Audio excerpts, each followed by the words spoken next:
Grab a chip and a chair. It's time for the Best Bet Poker Show on 1010XL, 92.5 FM. Brought to you by the Best Bet Poker Rooms at Jacksonville and Orange Park.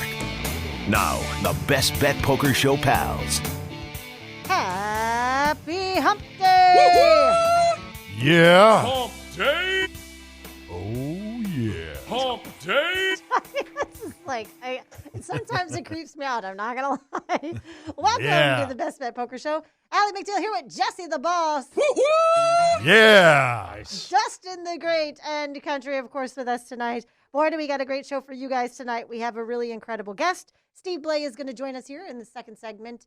If you don't know who he is the founder of Advanced Poker Training. If you don't know about that site, we have a lot of stuff to talk about. So it's one of the he really is a pioneer in the world of online poker training. Yeah. And so we're going to get to talk with him tonight. He's going to share some of his expertise on Pot-Limit Omaha as he has a new site. And I know we generally talk about Hold'em strategies, no-limit Hold'em strategies, and predominantly that appeals to the masses. But since we do have somebody that's joining us, we figured we would spend a little bit more time on Pot-Limit Omaha today. So, it's a great idea. It's going to be a good time. Yeah. All right. So lots of things happening in the gaming world as we kind of see the vaccine unrolling. We see restrictions being loosened in some places, tightened in other places for other reasons, and so forth and so on. But how about this story? The CEO of a Australian casino called Crown Resorts stepped down after authorities found the casino was facilitating money laundering with casino high rollers. The statement was released last week when regulators found widespread money. Now this is in quotes: widespread money laundering and governance issues. Crown is now undergoing audit with the authorities to, quote, unquote, fix the problems if the company wants to keep it licensed and continue doing business. So here's my question, you guys. If you're involved in money laundering, do you really need an audit to figure out what the problem is? Like, how do we fix the problem? Here. How about this? Stop it. Stop doing it. Yeah. Hey, fixed. It's the stop it. How do we fix the problem? Well, we stopped doing what we weren't supposed to do. Right. You remember the, what was it? Bob Newhart, is that who it was with the Stop It skit when he's like the shrink? I don't know. I just saw that recently, and he's like, the girl's saying something, and he goes, "You want to know how to fix it? It's no problem. Stop it." So I just thought that was a funny, if you're laundering money and you need to fix the problem, how about just don't do it anymore? Yeah, just quit doing it. Just quit doing it. Problem solved. Problem solved. All right, and the Silver State, i.e. Las Vegas, the governor of Las Vegas has induced restrictions from the state's casinos on Monday. So they are now able to operate at 35% capacity, and that will go up to 50% starting in March. So Vegas so they're only at 25% right now. That's crazy. 35% now. Well, 35% now, yeah. They're upping it a little bit at a time. So come March, we'll be at 50% in Las Vegas. But it's really interesting because so much of their, if you're in Nevada or in Las Vegas, just specifically in the city of Las Vegas, right? That's your industry. That's it. Casinos, right? Yeah. So their unemployment rate is something like 47% or something it's gotta ridiculous. Be huge, yeah. It's super high because so many people are out of work, and it's probably going to remain that way as long as people, as long as the casinos are operating less than full capacity and people aren't traveling. So, but it's good to see that those numbers are going up and people are, hopefully will be traveling again and supporting those. I can tell you this for sure. I have been getting the mailers from Vegas. They're like, hey, Bellagio's like 2 free nights. The Cosmo's like, come spend a week. We'll take care of you, your family, and 17 other families you want to bring. They're like, hey, you're not gambling enough this year. What's wrong with you? Yeah, exactly. They're like, hello, where have you been since 2019? You get the one from the Bellagio says, we've noticed you haven't been here in a while. Yeah, exactly. Yeah. Literally since December of 2019. We were talking about that the other day, which is kind of weird because you think about, you take for granted how much we go back and forth to Las Vegas, right? Because you do it so frequently that it just becomes a standard business trip. And so having not gone, when you kind of reflect back now and you think, gosh, when was the last time I was in Vegas? It was December of 2019. It's over a year ago. That is pretty interesting. That's crazy. And, I have gone back and forth to Vegas or lived in Vegas. I mean, when I didn't live in Vegas, I took at least a minimum of 2 or 3 trips a year since I was probably 17 years old. Mm-hmm. Mm-hmm. And not last year. No, well, that's what I'm saying. It's just so bizarre. And, the other thing, too, is it's funny because Las Vegas is kind of like, this is going to sound ridiculous, but Las Vegas is kind of like the Jacksonville airport. Like, have you ever been to the Jacksonville airport and not bumped into somebody that you knew? No, I always, never. every time I'm there. I always see I don't think I've ever been there and not seen somebody that I know. So it's almost like you say, I wonder who's it gonna be? Yeah, who's it gonna be? And when you go to Vegas, you always bump into somebody that you know. Always, yeah. From somewhere. So I mean, it's effectively the same thing. But so I'm looking forward to getting back to the Silver State. Happy to know that those casinos are starting to rev back up, and we're happy to hear all of that. So there's been this crazy weather ripping through the country, right? How about this? So casinos are opening in Vegas, but when we talk about casinos in Oklahoma, 9 of them are closing. They closed their doors on Monday, stayed closed through today. They were going to try to reopen today at 1 o'clock. They did not do that. They extended that, and the reason is to conserve power across the states that are being affected by all the power outages from the storms, right? The ice and the snowstorms in Texas and Oklahoma. So they're on a power grid that controls energy that goes to Oklahoma, Texas, Arkansas, Kansas, New Mexico, Louisiana, Missouri, South Dakota, North Dakota, Montana, Minnesota, Iowa, Wyoming, and Nebraska. Which is I didn't realize the power grid was all those states. So 9 Oklahoma casinos closed to reserve power for those areas that are affected by the storm. And they're closed at this point now. We don't know when they're going to reopen. Right, they were scheduled to open today, and they're staying closed. So that's pretty impressive. Like, I feel like it says something about that storm. Yeah, it's big time. It's a big storm. All right, and then my last fun little news article is, we get so tired of hearing about these heads-up matches, and my 2 favorite people in the world are coming together to play heads-up online on PokerGo. Phil Hellmuth and Daniel Negreanu. On PokerGo. They're going to be on PokerGo playing high-stakes duel. The 2 of them are going to fight it out because evidently there is, it's probably like what most people want to see, let's be honest. Right? Sure. To put those 2 people together makes sense in a ring to play heads up. But evidently this kind of started when Phil Hellmuth came out and said that he was disappointed in Negreanu's play when he was playing against Doug Polk. And so it created kind of a Twitter riff. As we know, all fights now start on Twitter. Like, if it didn't start on Twitter, was it even a fight? Did it even happen? Did it even happen? Right. So now these 2 are coming together. It'll be on PokerGo, and we can watch it on High Stakes Duel. They have not announced exactly when it's going to happen, but we will look for more of those details and, of course, follow, and I'm certain watch, because that's what we do. I think this is a great idea. Hopefully we get hole cards this time. It'd be nice if we get hole cards. Like I said a couple times before, I think if they're going to be on PokerGo, I think there has to be hole because cards. they'll be in the studio, and it wouldn't make any sense for it to be any other way. Daniel's like, I'm not giving Doug Polk my hole cards, but Hellmuth, whatever. Right, yeah, no threat. Well, again, I think it's kind of like a publicity thing. But it seems more like a publicity stunt. It seems like more of a publicity thing, but I still think it will be really fun, good poker to watch. Yeah, as long as they're actually playing for real money, right? It has to be real. Yeah, as we've said before, you can't play poker for toothpicks. For pretzels. For pretzels, right? It just doesn't work. Mm-hmm. It has to be real money involved. Agreed. Otherwise, it's not authentic. Hey, here's a funny tweet that kind of coincides with this. This was from Matt Waxman a few days ago. I don't know if you saw this or not. It says, if you haven't been following poker for the last 2 years, here's what you missed. Oh, nice. Guy cheats people out of 6 figures on live streams while watching his crotch. Right? Postal. Yeah. Postal. Staring at his crotch. WSOP completely in the gutter, but everyone still plays. Truth. And then the last one. I love this. This is a great tweet. Last one. Negreanu paid Doug Polk $1.2 million to stop making fun of him.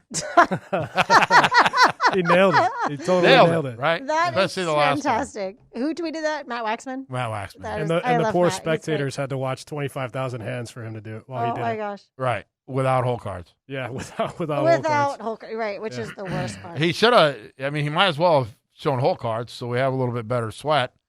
because the results probably would not have changed. The whole thing was a disaster. It was just an absolute disaster. That's why I was like, it's funny that it's now, are we going to just run into this whole like heads up battle from now indefinitely? It's just going to be the next person.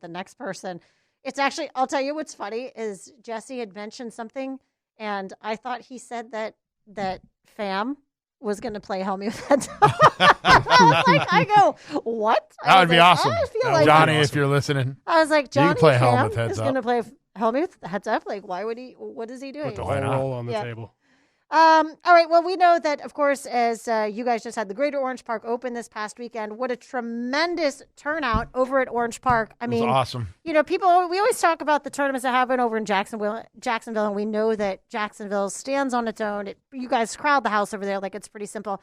And a lot of people think of Orange Park as being like your secondary property, but it's really not. And it's huge. It's beautiful. You have over 40 tables.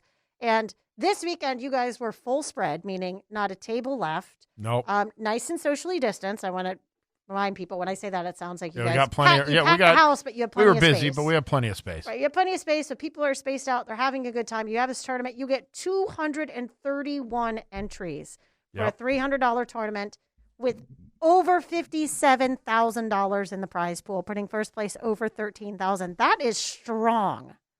And first place was even higher than that. I don't know what it was due to be, but they did chop it a little bit for second and third. But it was a great turnout. And you guys had two local people, Diane and Mike, husband and wife, who play.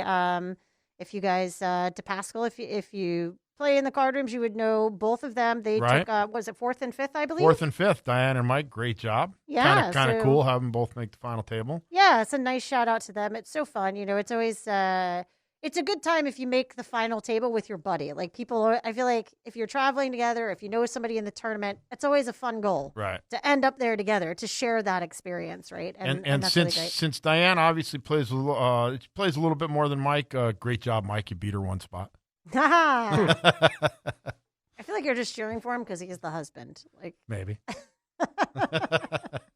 All right. On that note, that's what I got for you. In the news, that's what's happening. We have a great show. As I mentioned, Steve Blay is going to join us when we come back. He's a pioneer in poker training, online poker training. He's pretty incredible. He runs advanced poker training. We got lots of stuff to talk about with him as we come back. Plus, we have a $50 tournament voucher to give away to one lucky listener. Stay with us. We'll be right back with more of the Best Bet Poker Show on 1010XL and 92.5 FM. You're listening to the Best Bet Poker Show on 1010XL and 92.5 FM. Welcome back to the Best Bet Poker Show. AllieMcDeal here with Jesse the Boss, Dustin the Great, and Country. I feel like it just keeps rolling off the tongue even better every time I say Dustin the Great. It just makes me happy. I'm into it. All right. We're about to talk some PLO strategy. We're going to talk to a pioneer, a gentleman who's been a pioneer in the poker industry, especially leading the way through poker training via online. So it used to just be books and handwritten stuff, but Steve Blay has really been the gentleman who came together and created software that made it possible for all of us to study and improve our games the way that we did. So realistically, he is effectively one of the largest contributors to part of the poker boom. So let's bring him in. Hey, Steve, how are you? Hey, Allie, how you doing? I'm doing well. Thank you for joining us. Oh, thank you.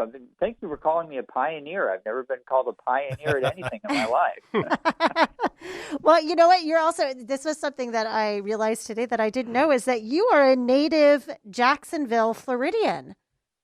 That is correct. Yeah, I was born in Jacksonville. I lived there till I was about 10, and now I've lived all over the state. I lived in Miami for a while, and Orlando, and now I'm right over in Gainesville, which is nice because it's literally an hour and a half door to door to Best Bet Jacksonville. In fact, I get to Orange Park even a little bit quicker, but I usually go over to the Monument Road property. So hour and a half door to door.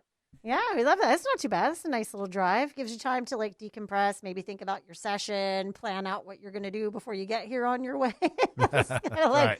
It's your training session is your drive time door to door, right? Yeah, there you go. Perfect. I love it. So, when I call you a pioneer, I mean, because you really are, right? So as I'm looking through and we're talking about some of the things that you've done, in 2012, you were awarded a patent for your dynamic analysis to improve the play of computerized poker opponents, right? So I guess that's a big mouthful of what it was that you created and did. So can you talk a little bit about what that means to have that patent, and where did this idea come from, and what does that look like from your standpoint? Yeah, so without getting too technical about it, I mean, obviously, as you know, poker is really a rich game in the sense that it's even more difficult to teach computers how to play poker than something like chess. I mean, chess is a great game and obviously a really difficult game, but for a computer, chess is kind of trivial because there isn't that hidden information. Everything is right out on the board there, and there's nothing the computer can't see. Whereas computers really struggle with a game like poker because of those hidden hole cards. So teaching computers to play poker at a high level, and especially to analyze it and be able to give, one of the things on my website is not only do I have bots that play against you, but they also give you advice while you're playing against them. And so getting a computer to give you advice as to when to bluff and, all these skills of check raising and slow playing and stuff like that, that is really difficult for a computer to know how to do. So that's what I worked so hard on, and that's what I got after several years of work, got the patent on in 2012, like you said. That's really a great point, that the difference between chess and poker, where there are no unknowns in chess. You see everything right in front of you, or poker, you always have the unknown variable. Mm-hmm. Yeah. So people don't think that, because obviously chess is a really difficult game, and no one would say that chess isn't difficult. But to a computer, chess is kind of trivial just because the pieces are all right there. All it has to do is, think of, obviously there's millions or billions of different moves in a chess game, but a computer has so much processing power available to it that really thinking through billions of different chess moves is not that difficult for a computer. And that's why for 20 years now, the best chess playing computers have beaten the best chess playing humans. Everyone remembers back around the year 2000 when Gary Kasparov lost to the Deep Blue from IBM, and since then computers have always beaten humans at chess. But in poker, that's not the case, as you know, because poker is just a little bit more tricky. It doesn't come as naturally to a computer. Is it MIT that has the AI that had Cerberus and all the AI bots that they put out to try to train and see which players could beat it? Which university was that? Do you guys remember? I don't remember which university it was. I'll be honest with you. What was it called? There was like Cerberus. They had like two or three different. I mean, I feel all like I know is we were supposed to try to get a hold of them, and I wanted to play them. You wanted to play against them? I just want to play the computer. Well, here's what you can do. You can go to advancedtraining.com and play the computer on Steve's website. How do you feel about that? I like it. If I can beat a computer on Steve's website, then maybe somebody will say, okay, now, because I've always said, I think I can beat a computer heads up in poker. I couldn't beat one playing chess, obviously, but it's kind of a weird concept, right? And I don't really know whether or not you could. I do feel like we should try that. I would definitely take action on that. Ship it. Ship it, right? Yep. Yeah, no problem. Taking action. So, Steve, if we, so you have this patent. Were you the first? Did you have the very first online poker training site available to the masses? I did not. So there are some other training sites that mostly just have videos you can watch, that kind of thing. Poker training went from books originally, of course. You got Super System, you got Mike Caro's Book of Tells, that kind of stuff, and then it went into poker videos. I believe I have the first training site, though, that has, my training site has, as I mentioned, virtual poker playing opponents, or bots, as we call them, of course. Mm-hmm. And the fact that the bots not only play against you, but they also learn how you play and try to beat you and then give you advice. So we have 28 different advisor bots you can use while you're on the site, who will also tell you what you did wrong and recommend plays to you. And so I think that's the main thing that I think I was the first to have for No Limit Hold'em, is bots that can actually work with you and teach you what you're doing wrong, and then afterwards look at your statistics with you. When you play on advanced poker training, every hand of poker you play is saved forever to your own database. your own online That's really cool. database on there. Yeah, that's nice. So once you've played on there a long time, let's say you played 1 million hands of poker, you can really go through all those hands and see, okay, which hands am I not winning enough with? Why am I losing money with ace queen? I shouldn't be losing money with ace queen. So let's look at all the times I played ace queen and see what I did wrong here. Let's play another feature on the site. You can just get it to deal you whatever 2 cards you want over and over again. So I'm going to have it deal me ace queen 100 times in a row, 1,000 times in a row, so I can train just on ace queen to figure out what I'm doing wrong with ace queen or pocket jacks or whatever it might be that you're having trouble with. Mm-hmm. I mean, that's really absolutely incredible. And I think it's such a great tool that is underutilized. And I don't know if that's because most people don't know that that's an option for them, but it's such a great tool to be able to log into a site where all the bots and everything is set up for you, where you can just play and know that you're going to get that feedback versus like jumping into a place where, everybody's kind of playing. And as Jesse mentioned earlier, if you're not playing for anything, people don't really play according to, it doesn't simulate a real live game, which means when you're trying to hone your craft in poker, it makes it very difficult if you're not controlling those variables effectively, right? Because people are doing things that they would never normally do, which means you're not actually getting true results. So this is really fantastic. Talk a little bit about 2017. You wrote a book on how I won the World Series of Poker main event with Qui Win. So talk a little bit about what that looked like, because I feel like this is such an important part to your website and speaks and attests to your brilliance and what you've done here with advanced poker training. Oh boy, I mean that was the greatest thing that could ever happen to any poker player, except maybe winning the World Series of Poker main event myself. So Qui Win, as you all know, when back in 2016 they had the November 9, where the final table of the main event would wait until November to play off, and so you'd have kind of a 4-month break there in between the actual main event, which took place during the summer, and then the final table of the main event in November. And so during that time, PokerNews.com called me up and got me to do a simulation of the final 9 players that were left, and to take everything we knew about their playing style and anything else we could find out about them and make bots for each one of those 9 players and run simulations on who was going to win the main event.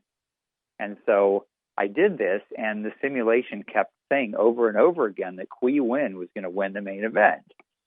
So they published this on Poker News, and of course the word got out to Qui Win and his family, and eventually at some point they called me up and said, okay, Mr. Smarty Pants, you really think Qui is going to win this thing? We're going to fly you out here to Vegas, and tell us why he's going to win it. So I went out there and found out really that, I expected to be going out there and doing some training Qui. I found out actually that Qui was not the amateur that they had made him out to be in all the stories, that he was an exceptional poker player, an incredibly street smart, savvy poker player.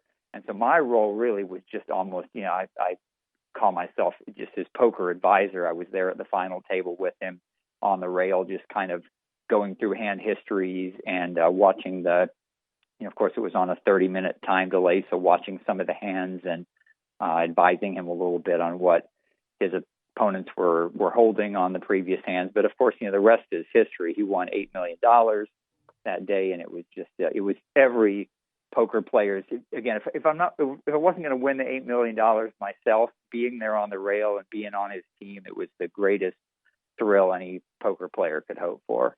I can't even, I can imagine in part what that's like, right? Because when we had Tony Miles, who made the final table, what was 2000, what was it, 17? Like 17? Was it the following year? Yeah, was it 2018? Was it 2 years after that? Yeah. It was really close to that. So, we were there and in the throes of that and dealing with the coverage and watching him and, being his support rail and being there, just railing the whole time, even as he makes it down to heads up. That was the first year I think that they dropped the November 9.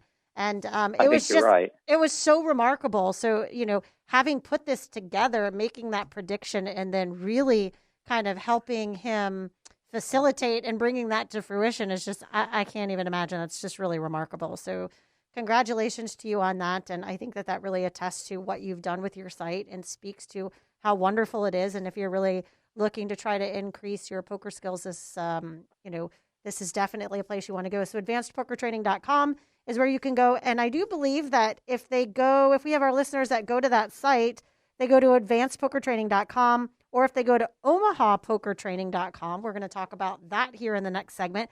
If you plug in Best Bet as your offer code, you will get 25% off of the fees. And so do you want to talk a little bit about what people could expect to see if they want to go to your site, sign up, and start a training process? Sure. Well, yeah. Well, first of all, of course, they can try out the site for free. You can get access to some of the features just if you want to get the paying account where you get access to everything. That's when you can use the offer code BestBet to get to that. But both AdvancedPokerTraining.com and Omaha Poker Training have some of the same features. There's more features on AdvancedPokerTraining.com just because I've been working on that site for 10 years now, or maybe a little longer than that. But on both sites, you're going to be able to play all the hands of poker you want against bots of different skill levels. So you can work your way up the skill levels. And as you play against them, as I said, you're going to get advice from them on what you're doing wrong. You can, after a playing session, you'll get a report on that playing session. You get a weekly training plan. It goes through your database and sees what kind of mistakes you're making in general, sees what kind of hands you're most struggling with.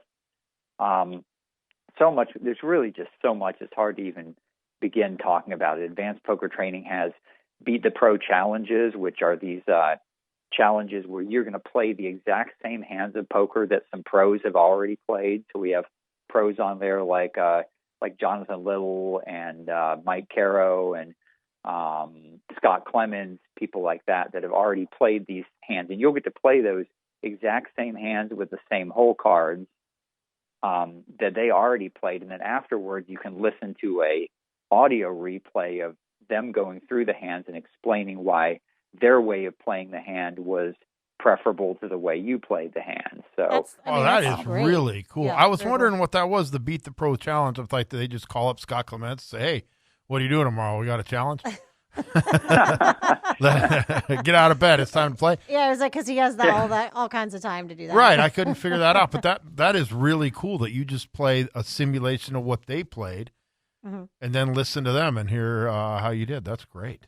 That's fantastic. Yeah, I'm excited. So Scott and I, we recorded all those out in Vegas one time when I was out there, and so it's all pre-recorded. But of course, they played those same hands against the same bots, so the exact same thing that's happening to you happened to them as well. So, and we've got a bunch of those. There's over 30 challenges. David Williams is on there. Alex Fitzgerald, Kenna James did a few of them.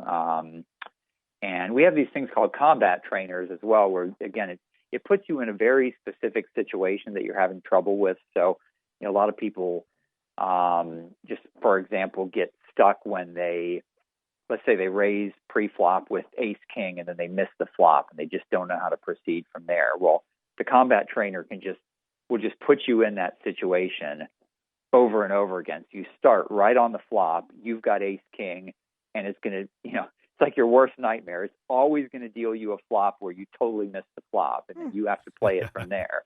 But, it lets you practice these tough situations that you get into that, the repetitive practice. I mean, poker is like anything else. It's like going out and being a good football player or tennis player or whatever. Just the repetitive practice of these trouble areas so that they aren't so daunting when you actually encounter them in real combat. When you're playing in a real game, they're at best bet. So I love it. Steve Blay is on the line with us. We're going to take a quick break. When we come back, he's going to remain with us and start talking a little bit of strategy, especially pertaining to PLO. Hang out with us. We'll be right back with more of the Best Bet Poker Show on 1010XL and 92.5 FM. It's the Best Bet Poker Show on 1010XL and 92.5 FM. Welcome back to the Best Bet Poker Show. AllieMcDeal here with Jesse the Boss, Dustin the Great, and Country. And, of course, we have very special guests on the line with us, Steve Blay, who is the founder of PokerTraining.com. He is a pioneer in online and just poker training in general. And we're so happy that he's joining us tonight. If you're just joining us, you missed the unfortunate time of listening to how he came into this site and really what they do, how they train some of the greatest professional players in the entire world, and and just all the things that he has to offer. So you can head over to pokertraining.com to find out, advancedpokertraining.com to find out more information about what his site has to offer. But Steve, we're going to kind of talk a little bit about, we know our listeners generally hear us yakking all the time about Hold'em because this is predominantly the most mainstream game. There is a lot of Pot-Limit Omaha players here in Jacksonville, especially over in the Orange Park location. I know that they have games there every mostly single day. Mostly in Jacksonville now. Oh, mostly in Jacksonville Mostly. now. So. Yeah, but both locations still have a lot of PLO. But we've been really a lot of PLO games. And you have some really incredible content on your site, specifically dealing with Pot-Limit Omaha. So, I'd like to start some dialogue specifically for, first I'll give a rundown. If you're familiar with poker and you're familiar with Texas Hold'em per se, and you get 2 cards in your hand, Omaha is going to be very similar. You get 4 cards in your hand, and you have the flop cards, the turn, and the river. You have to use a combination of 2 in your hand and 3 on the board. So the dynamic changes a little bit. There are some rules to follow. But that is the gist. You play high, you play low, and straight some high. you play straight high. Right. So in this particular game, we're going to play straight high only. So talk a little bit about if somebody's wanting to get in and start playing PLO, Pot-Limit Omaha, what are some tips that you might offer to them as a first-time player in this game? Okay, well, so first of all, if you've played No Limit Hold'em, that's great. I mean, that's 99% of what you need to know. As you mentioned, Allie, there's really just a couple rule differences. You've got to know that you always have to play 2 out of your 4 cards in your hand, and that sounds pretty easy, but the first once or twice or 5 times you play it, you're going to mess that up if you've never played PLO before, and you're going to think you have a straight when you don't actually have one, or think you have a flush when you don't actually have it. So always remembering you have to play exactly 2 out of those 4 cards in your hand and 3 of the board cards, and that's it. So when you're when you're talking like Omaha, so let's just say you get pocket aces and pocket kings. Is this a good hand? Yeah, so that's a great hand. I mean, that is the best starting hand in Pot-Limit Omaha is pocket aces and pocket kings, especially if it was double suited. So if you had ace king of hearts and ace king of spades, let's say. So it's still a great hand, but you could not play all 4 of those cards at the same time. So you'd have to, you're hoping to hit an ace or a king on it's kind of like having 2 ways to flop a set is what you've got there. And, your aces or your kings could hold up. As long as you have pocket aces to begin with, and regardless of what your other 2 cards are, one similarity between PLO and Hold'em is that pocket aces is always going to still be favored over any other starting hand in PLO. So you're in good shape if you have pocket aces to begin with, even if your other 2 cards are junk. Yeah, that's good to know. And the one thing about Omaha in general is the hand values seem to go up. So everybody's, because you have 4 cards in your hand instead of 2, even though you must use 2 of them, the hands that you make are always tend to be a higher ranking than in Hold'em, where in Hold'em you frequently win with a high card or just 1 pair.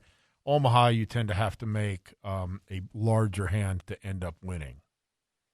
Yeah, and that's where a lot of beginners get themselves stuck because they think, well, in Hold'em I got 2 cards, and Omaha I've got 4 cards, so maybe the hands are a little bit better, but it's only twice as many cards, right? How big a difference could that make? But of course, anyone that's played PLO knows that hands needed to win at Showdown are much, much stronger in PLO than they are in Hold'em. In fact, PLO it's really a game of the nuts. You're trying to make the nuts. Anytime you don't have the nuts in PLO, you're always vulnerable, and you're always playing a guessing game because your opponent is likely to have the nuts. So it's a game about making the nuts. Non-nutted hands are always a liability in PLO. You've got to be very careful playing them. So it's just one of the other main things that as a Hold'em player who moves to PLO, getting used to the fact that it takes a much stronger hand to win at Showdown in PLO than it does in No Limit Hold'em. So it's basically means that, and for people that are listening, the nuts is a slang term. If you're not up with our slang terms, for the best possible hand. So if you're trying to make the best possible hand available in Omaha, you're trying to make the nuts, or you're trying to represent that you have the nuts, right? And it makes sense, too, because when you think about it, right, if you're playing and everybody's getting 4 cards, more than 3/4 of the deck is dealt out, right? If you have 8 or 9 players playing at 4 cards apiece, right, that's already gone. 32 cards just being dealt. We're not talking about the burn cards and the flop cards, right? So realistically, like, more than 3/4 of the deck is out. So that means somebody is right. If make it's out nuts, there, right? somebody has it. Somebody has it. So you either got to have it or represent it, right? Mm-hmm. Yeah, and that's where blockers come into play also. Blockers is another term. Most people are probably familiar with it, where you have a card that prevents someone else from having the nut. So the most common example would be if you're holding the ace of hearts and there's 3 hearts on the board. You don't have a flush, but you have a blocker to the nut flush. That puts you in a really advantageous position in PLO because nobody else can have the nut flush. And so you can represent the nuts, and of course that's going to scare everyone much more than it would in Hold'em, just because people know that in PLO you really need to, if you're going to go to showdown, let's say you were to 3-barrel with the naked ace of hearts or something, that's putting a lot of pressure on people who don't have the nuts because you're blocking it. So do you think PLO is more of a strategical game by way of really like betting more or like betting, bluffing, pressing small margins based on blockers? Because it kind of seems like that's kind of the trick, right? Like if you can steamroll over the table with specific blockers knowing that you kill other people's hands, seems like that's almost like the greatest strategy to PLO. Yeah. The way I would put it, Allie, is that PLO, these concepts that we know about from Hold'em just become that much more important. It's like PLO is like Hold'em on steroids, kind of. I mean, sure. Blockers are important in No Limit, but you've got to pay attention to them in PLO or you just get killed. Position is another thing. I mean, people always say in No Limit, you want to play in position, be in position. Position is important. Position can kill you. In PLO, it's like, being out of position is like having to play a whole extra street pretty much, which is just like a disaster in PLO when you don't have the nuts. And so playing in position, if it's important in No Limit Hold'em, is like 10 times, like 100 times more important in Pot-Limit Omaha. So paying attention to things like that are just counting your outs correctly. Again, pretty easy in No Limit Hold'em. Everybody knows that a flush draw has 9 outs and an open-ended straight draw has 8 outs. PLO, you've got 4 cards to play with. You can have these wrap draws, as we call them, where you can have up to 20 outs to a straight. To a Hold'em player, that may not make sense exactly, but a real easy example will be something like if you're holding, Jack 10-9 in your hand, and there's an 8 and a 7 on the board on the flop. Let's say 8-7 deuce, something like that. Now you don't have a straight already because, as we said before, you can only play 2 hands out of your 2 cards out of your whole card, so you don't have a straight yet. But what you do have is about 15, 16 different outs to make a straight on the next card. So these, when a really good draw in Hold'em might be 8 or 9 outs. A really good draw in Pot-Limit Omaha is like 20 outs. So it's just it's just those same concepts from Hold'em, just taken to a whole nother level in PLO. Which kind of is why the birth of, I guess, running it multiple times, running it twice happens when one guy has top set and the other guy has a wrap and a flush draw. They figure they both have similar odds to win the hand, so they try to run it twice, I guess, to reduce the variance. Yeah, exactly. And that's the crazy thing about PLO is you just talked. That's a great example there. One player has top set, let's say, on the flop. The other player has this wrap straight flush draw. the guy with the wrap draw is probably actually favored there. That's the strange thing about PLO is you can actually flop the nut and be a big underdog, which would never happen to you in Hold'em. So if a guy with a huge draw like that, you flop top set or something, you're coming from a Hold'em background, you're thinking you're feeling pretty good about it, and you could be like a 60-40 underdog or something like that to some guy with this massive wrap straight flush draw. Yeah, that's crazy. It's an interesting concept that differentiates each game, Hold'em and Omaha. Yeah, and I feel like for people that if this is your first time hearing about Pot-Limit Omaha, and also if it's not and you play Pot-Limit Omaha, I feel like those are all some really great tips. But if it's something maybe you want to dip your toes into, or maybe you want to give it a shot, or you feel like I don't really understand Hold'em, there's all these other opportunities to make hands in Omaha. That's right. I feel like we should be able to jump in there. But we're running out of time here, so thank you so very much. Thank you for joining us. Oh, hold on, Steve. Jesse has I got one quick question, Steve. Somebody asked us on one of the chats about the Madness Cup. Oh, yeah. Want to know really quick, what is the Madness Cup? So the Madness Cup is this new. It's a heads-up tournament we have on AdvancedPokerTraining.com and we've had. The last Madness Cup, we had 450 people enter it. And so you play heads up against each opponent in it's kind of like a March Madness basketball bracket, sort of. You're playing heads up, but both of you are playing the exact same hand, kind of like what I talked about with the Beat the Pro challenges. So cool. Some of the element of luck is taken out because you're playing against your opponent, against the bots, actually, to beat the bots for more chips than your opponent did. Oh, that's cool.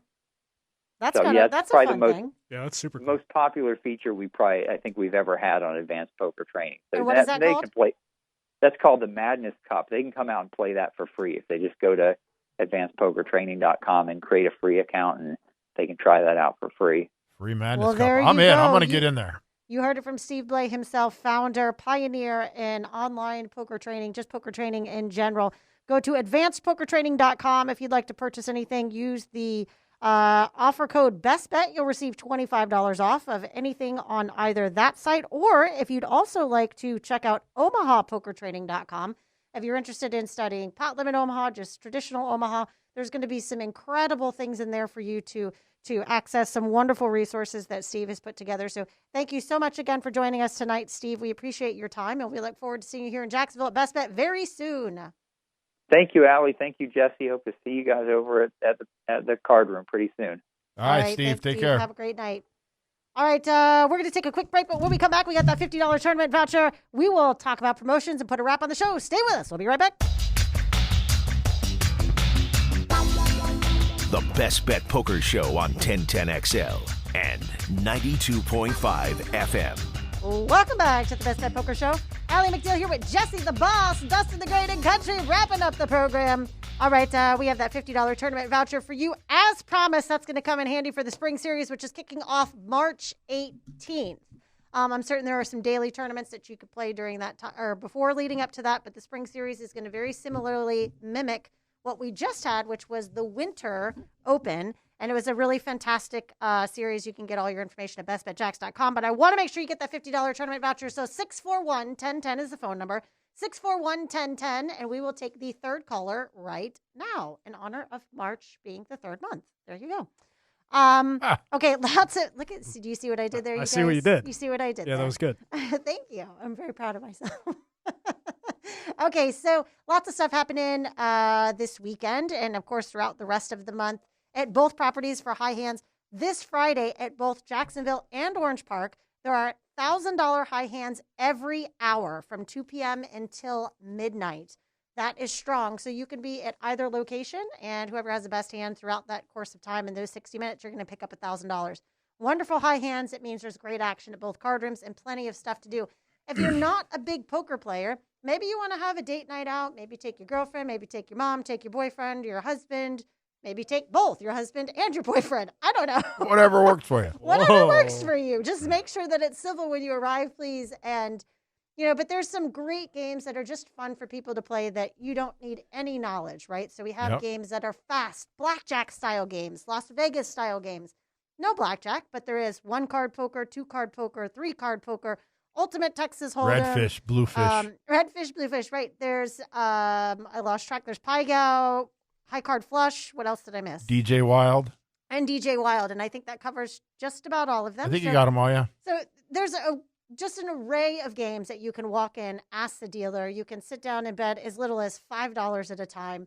And it's really just a wonderful time. So have some sushi. They're a lot of fun and no pressure, easy to play. Yeah, and it's just a great time. So if you're looking for some entertainment in a safe environment, there's masks are required, temperature checks upon arrival, of course, hand sanitizer, and making sure that everybody is socially distanced. There's plenty of space. People are spread out. And it's really great. So if you're looking for some entertainment, there is no better time than the present to head to BestBet Jacksonville or Orange Park, play a little poker, or any of those casino-style games. You can go to bestbetjacks.com for all your information. Real quick shout out, there is a 2-2 No Limit stream that will continue directly after the show. So stick with us. That's going to do it for us tonight. But Into the Night with Rick Ballou is coming up next. For Jesse the Boss, Dustin the Great, and Country, I'm AllieMcDeal saying, until next time, we hope to see you at the final table. I wanna hold them like they do it.